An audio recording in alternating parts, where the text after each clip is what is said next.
Hi guys, you're welcome back to my YouTube channel. My name is Nancy Abila. On here, I film about faith, relationship, and lifestyle. If you're new here, thank you so much for coming around. Thank you for tuning in. If you're a returning subscriber, thank you for always and always coming back to watch my videos.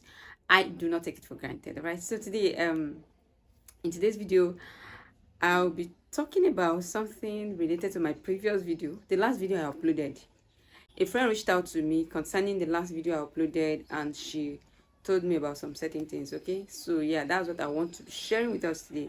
Without further ado, let's get to it. When I uploaded the last video, I uploaded about having a bestie outside your matrimonial home, having a bestie outside your spouse.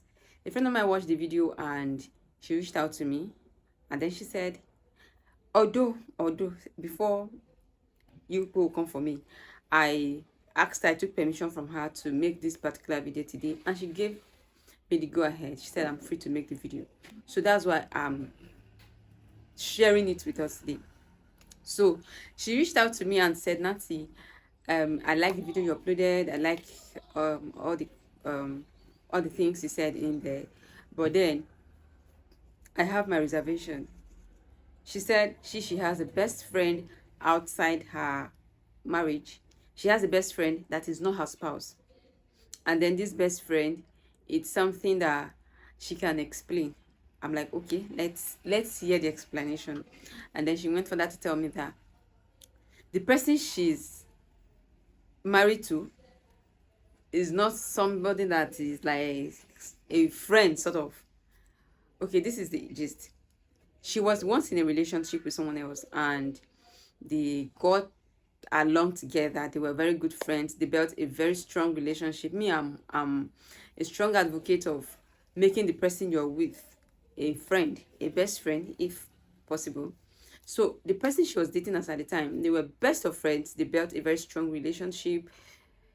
They were friends even as dating partners. They were still best friends. They were very good friends and all that. So one of these days they were just randomly having a conversation, and they decided to just go to the hospital to have um some tests, to run some tests, because they were actually looking at getting married very soon. So they went to the hospital. They drove themselves to the hospital to have that test, the HIV test, genotype, blood group, and all those normal tests that you're supposed to run before marriage. So it was from there they discovered that, oh, their genotype and blood group or whatever wasn't compatible for they were not compatible. They were advised by the medical personnel, according to her, to let go of the relationship. Though it was very difficult for them, they went to another hospital to have that test. The question I asked her was, okay, why did you wait that long before going for the test? And then she said her siblings were AA or something, and she didn't feel any need to go and confirm her own result, her own um, blood group and genotype. She felt they were the same thing. And then this guy too has not done anything.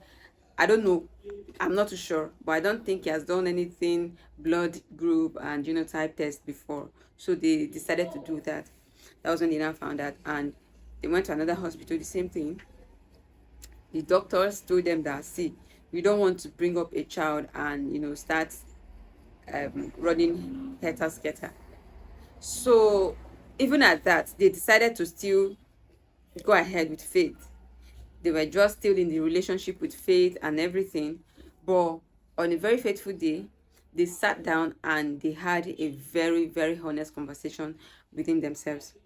After watching and seeing the results, they think that all this incompatibility will cause, they weighed their options and all that, and they decided to just walk away peacefully. Not like they fought, they didn't fight, they didn't have any misunderstanding. The guy wasn't cheating, she wasn't cheating, they were both faithful to each other and all that. They just they just let go of the relationship because of the because of their future kids. So they broke up, but their friendship still remained. They still kept their friendship, they still kept being friends and all of that. So she got married to somebody that was ready and available. According to what she told me, she said even the person she got married to, she's not really into that person, but they are married and stuff. Now, the gist is this, that she's still very much in contact with her ex. They still talk, they still hang out once in a while if the husband is not in town. And the ex is not married yet. The guy is not married yet. They still talk, they still hang out. The only thing, she does not allow the guy to visit her in the house and all that. I'm like, I hope you guys are not still dating. I hope you're not having extramarital affair with your ex. An ex is an ex. Anyhow you want to put it. This is me being honest. An ex is an ex. Once an ex, always an ex. Is an ex. There is no that's what I told her. There is no way you want to coin it. There is nothing you want to use to justify it. An ex is an ex. So she said they still talk, they still hang out, they still. I didn't want to ask her if you guys still do. That is not none of my business. But that they still, do the normal talking, hang out. They are always on the phone and stuff. So I told her, I said, see, whatever you're having with your ex, whatever thing you're doing with your ex, it is not necessary. No matter how strong your friendship was, the fact that you guys have broken up, let it be in the past. I'm not saying you guys should become enemies, but the fact that you're maintaining that friendship is what I am scared of. You don't have any business building friendship with your ex. An ex is an ex. There are so many ex out there that want to still keep, being friends with you. They want to still keep in touch with you. They want to still. Now, this is my own. I'm not being judgmental here, but I feel like 90 or 80% of the exes, they keep in contact with you, they check up on you, they call you just to have a glimpse of what is happening in your home, in your house, in your life. They want to know if the person you're married to is better than. They want to just make comparison to know if the person you're married to is better than them, is doing better than them, or if you yourself you are doing better than them now that you're married to someone else than when you were with them and all that. That was how somebody called me some time ago and be like, "Hey Nancy, how are you?" I'm like, "I'm fine, thank you." I didn't know this was the person calling me. I didn't know he was the one, because he called me with a different number that I was not familiar with. "How are you?" I said, "I'm fine." "How is family?" I said, "Family is fine." "How is your child and your husband?" And then I'm like, "You already asked of my family. They are my family, so which other family are you asking?" "Okay, my family is fine, my husband is fine, my child is fine," and all that. I didn't know what he was driving at, but next thing is like, "How is your husband? I hope your husband is taking care of you." I'm like, "Very well, that's his duty. He should take care of me. So if he doesn't take care of me, who will? And who will he be taking care of?" He said, "I know what I'm saying. I know what I'm asking. I know," me, the normal me, the regular me would have just ended the call and all that. But I just wanted him to waste his credit. I wanted to listen to that pointless point that he was trying to bring out. Like, so if my husband is not taking care of me, what will you do? Are you going to come and start taking care of me? And then he said, "I hope your husband is taking care of you. I hope yada yada. Women, as a woman, you should know and learn how to manage with your husband. Women, we cannot provide the full 100%. At least if your husband is able to provide 50, 40 or 60%, you should be able to manage around that and all those things. I hope I'm making sense." I said, you are making a whole lot of sense. "I hope your husband is," everything was about, "I hope your husband, I hope your husband." I'm like, I just calmed down. I was waiting for him to land so that I will know what to reply. "I hope at least if he's able to bring up, give you 50%. I be 50%. He was emphasizing on the 50%. Okay, do you now want me to say, "Oh, my husband is not even bringing up to that 50%, or he's bringing above 50% or below 50%? What are you driving at?" And then he went for that to say, "If you need anything, don't hesitate to tell me, call me. If you need somebody to discuss with, if you need somebody to confide in." I'm like, for real. For real. So if I need somebody to confide in and I need somebody to discuss with, or I need something, you think you are the best person I will call to do what exactly? So that I will now come, like, at that point I already knew what he was driving at. He wants to know what, and thank God for the kind of person I am. You only know what I want you to know. You don't know because you are asking, you know because I want to tell you. So I'm like, really? Is this why you called me? Because me, I won't pick that call if I knew this was the person calling. So I feel like most of the exes are calling you because they want to have a glimpse of what is happening in your life, in your marriage, in your home. If you're doing better than them or they are doing better than you, they want to make comparison.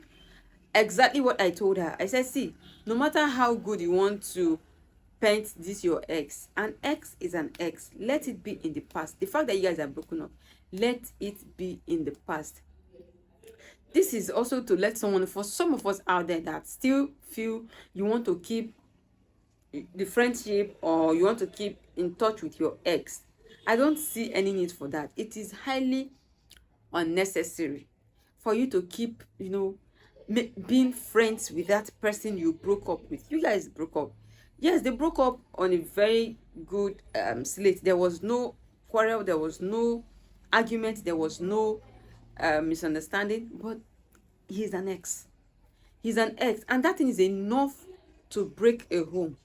So you not even making keeping the opposite sex bestie, you are even keeping your ex as bestie. What if your husband finds out? What will you tell your husband?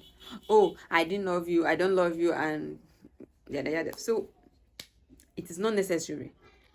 I'm not saying you are going to stop talking to your ex. I'm not a party to, oh, we broke up and now we are now life enemies. We're not enemies, and we're not even best of friends. We're not going to be enemies. The fact that things did not work out between us does not mean we are enemies. It could be as a result of one thing or the other, just like them. This was for their own good. So it doesn't mean you guys are enemies. You're not enemies. But then again, you are still not best of friends. You can, if you can, you can keep them as distance friends. Maybe if they call you once in a while, you pick up and talk to them like normal regular friends. Not like you guys are always in touch, always. Okay, she even went for that to say anytime the husband offends her and she needs somebody to talk to, the ex is always there to listen to her, to keep her company. I told her, I say, see, if care is not taken, you guys will start doing the do. Let it not be a case of they now have to go and do DNA test to know who is the owner of the child that your husband is raising, because these are some of the things that leads to it. So my take on this issue is that whatever you do, whichever thing you are doing, you don't have any business besting or keeping friendship, close friendship with your ex. An ex is an ex. Let it be in the past. It's in the past, and let it remain in the past. If you see, or if you mistakenly bump into each other, you can greet. Somebody will say, oh, what if I need him, I need somebody, I need his help, maybe officially I need somebody to help me do something, and if he can't, if he's not there, there are still other people, there are options. What if he's not in the picture? There are still options. What if I have business deal for him that will, you are not his destiny helper. See, well, me, I won't come and say do what you don't want to do or what you want to do. I'm not here to tell you what to do, but just know where to call the shots, know where to match the break, know where to set boundaries. Do not allow, whatever you do, that's another thing, whatever you do not allow your ex into your space, into your marital space. They don't have any business knowing what is going on or happenings in your marriage. They don't have any business with it. Their mission is to know what is happening, to compare, not to, the question I asked that guy that called me, I asked him, I said, so is that how your wife go about asking help from her ex? He said, no, if I find her, if I discover that she's doing this, I will do this and that. I said, okay, so why do you think my husband will not do the same when he finds out that I'm calling you when I need something? And then I called him, and then still in the middle of that conversation, I said, okay, so right now, I think I need about 500K to sort out something very urgently. And then he goes for that to say, am I your husband? That is the duty of your husband. So you said I should call you when I need anything. And I just told you what I need. So why you even know that at that point you even know that I have a husband. please, let's be, if you're somebody's ex, don't call to start finding out what is happening in their home and start asking her, how is your wife doing? I hope your wife is taking care of you. I hope your wife is doing this. I hope your wife is doing that. Or I hope your husband is doing this and that. So yeah, that's what I have to say. That's what I have to bring to your notice. And then she seeks advice to know, because she said she has built friendship with this her ex, and she does not want to hurt her ex. She does not want to make the guy feel bad. The guy has been so good to her. The guy is so nice to her. She doesn't want the guy to feel bad by, you know, cutting off the relationship. I said, no, you don't have to outrightly cut off the relationship. Bit by bit, withdraw yourself and, you know, let go of the friendship. So yeah, let me know in the comment section your thoughts, how she can go about it. Maybe my own advice is not advice enough, it's not advising enough. Let me know in the comment section what you think she can do to let go of the ex without hurting that guy and without creating problem or sin in our own marriage. Okay, and then if yeah, some persons too are going through the same thing, they are making, or they still have their exes as their best friends and all those yada yada. Let us know in the comment section what you think of people who are married still keeping their exes as best friends. Okay, I'll see you guys in the next video. Until then, stay blessed, stay fabulous, and stay fantastic. I love you, and I love you again. Bye